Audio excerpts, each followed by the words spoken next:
Alright, before I talk about this underwhelming trailer, I gotta tell you about something. Check out this hoodie. For those of you who don't know, when a movie is in production and they're shooting it, the crew will usually get a souvenir like hat or t-shirt that says production crew of this movie. Well, in the production for this movie, they gave out hoodies.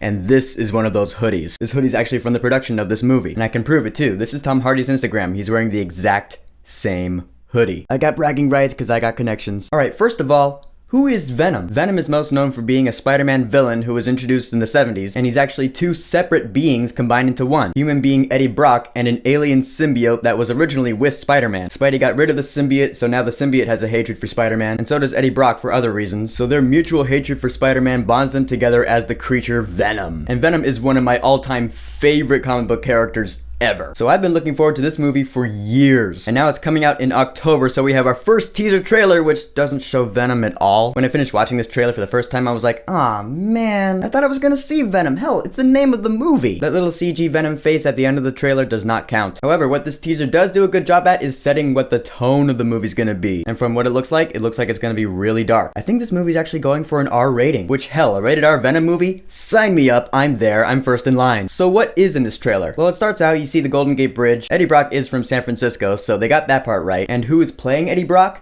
Tom Hardy. Talk about good casting. Y'all remember how great he was in The Dark Knight Rises as Bane. He can play big and menacing very well, but I'm pretty sure it's gonna be a hell of a lot better than Eric Foreman in Spider-Man 3. He's not gonna be some annoying doofus. He's a damaged dude, and I'm pretty sure it's him who's doing the voiceover. We all have something, a breakup, a death, an accident. We all got our own demons. You get a shot of Michelle Williams in this movie. She plays Anne Wang, who in the comics becomes She-Venom. If I had to guess, I'd say she's not gonna become She-Venom, at least in this movie. Maybe in a sequel, but I don't know if Michelle Williams can pull that off. I'd like to see She-Venom, but, first I'd like to see Venom. Among the other stuff, you see this big wreck, and I'm like, is that the spaceship crash? Because I think in the comics, the alien symbiote came down to Earth via a spaceship crash, or a rocket ship. Like, I think it was like astronauts went up to, like, the dark side of the moon, or whatever it was. They found this alien something, they took it onto the ship, they came back down. This alien thing turned out to be the symbiote, and it just started wreaking havoc, and then the ship crashed in San Francisco. Again, I don't read the comics, so I could be completely wrong. But you do get a good look at the symbiote in this movie. And hell yeah, it looks really cool, it looks really creepy. However, I do feel like Spider-Man 3 did get the symbiote right. The way it kind of oozed and crawled around. I don't know. I still like that effect. The symbiote in this movie is probably going to do the same thing, but look like 10 times scarier. I'm looking forward to seeing it actually take over Eddie Brock, which you do kind of get at the end of this teaser. You see Eddie Brock, he's laying in an MRI. He's being examined by some doctors, and all of a sudden he starts freaking out, just ah! And if you look closer, you'll see the veins in his neck are going black, like something's going up there. I think he's about to transform into Venom, baby. Looks like a pretty painful transformation. Should be cool. I don't know, I've always loved painful transformation scenes. They're always so effective.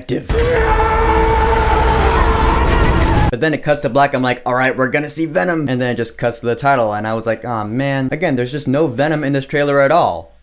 Or is there? I was examining the hell out of this trailer, and at one shot, it's one of those if you blink you miss it, but if you frame by frame it, when he reaches up his arm, you'll see that his arm is black. It's got the Venom arm. So that's pretty cool. But here's hoping we actually have a good look at Venom in the next trailer. I can kind of let this one slide because it is a teaser trailer. The movie's not out for another 8 months. I'm sure they're still touching up the CG. But if the poster's any indication, Venom's gonna look awesome. They got the eyes right. So there that is. I really don't think you need Spider-Man in order to have a good Venom story. I say that because I'm pretty sure Spider-Man's not gonna be in this movie. This is a Sony movie, separate from the Marvel Cinematic Universe. In fact, it's setting up its own Sony Marvel Universe. The next movie in this universe after Venom is coming out in February 2019. It's Silver and Black, Silver Sable and Black Cat, who I've also always wanted to see on the big screen. It's like Sony's in my brain picking up my favorite Spider-Man characters and making movies all about them. My personal hopes and dreams are make this Venom movie awesome, and then in the sequel bring in Carnage. But that's just my daydream. We'll see how it goes. In the end, no, this teaser, yeah, it was underwhelming because we didn't get to see Venom at all. But I like what it's setting up. I like seeing Tom Hardy as Eddie Brock. The tone looks really cool, really dark. The symbiote looks really cool. Michelle Williams is pretty. And a scary transformation scene. Not too shabby. So the official teaser trailer for Venom. Have you seen it? What did you think about it? Whatever you think, go ahead and leave a comment. And